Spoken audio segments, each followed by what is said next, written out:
Today's cryptic crossword clue is walked over the rainbow initially, Dorothy's heading beyond Oz. And this clue's got some tricky stuff going on, one particularly tricky bit. But I think if we use the intuition that we've probably been building through these clues, we can get there. I think we can get there.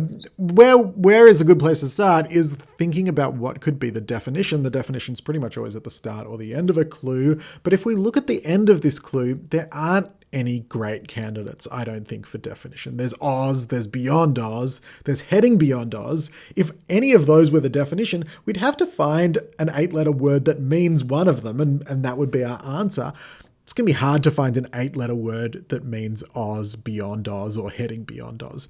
But that same thing cannot be said of the start of the clue with walked or walked over. Each of those kind of has its own meaning that is replaceable. It's more likely that we'll find an 8-letter word that means either walked or walked over. And if we were thinking about what kind of word that would be, it would be a past verb. Walked or walked over, they're both past verbs. And so it's very likely that if one of those is the definition, our answer will end with ed. We're starting to exercise some intuition there. So now we might switch back to the wordplay and think, can we work with this wordplay to put an ed at the end of our answer?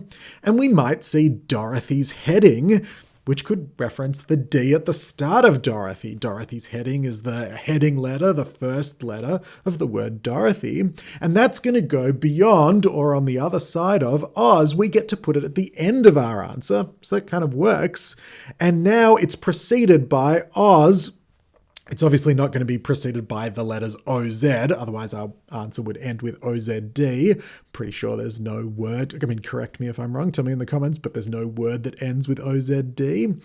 And also we kind of want ED to end our answer. So we're going to need to substitute Oz with something. And that's kind of tricky because what other word could represent Oz? But if we look a little closer, we notice it's not just Oz on its own, it's Oz with a period, and that can be an abbreviation for ounce. I'm Australian, we don't really use ounces in Australia, we use grams and kilograms, but I know that Oz period, even Oz without a period, I think can be an abbreviation for ounce. And so now if we put ounce before Dorothy's heading, we get ounced, and we've got to find 2 more letters to get our 8-letter answer. And if we look before that, we've got the rainbow initially. And if we take the initial letters of the rainbow, we get TR, giving us trounced. And if someone is walked over in a match, they're soundly defeated, they're trounced.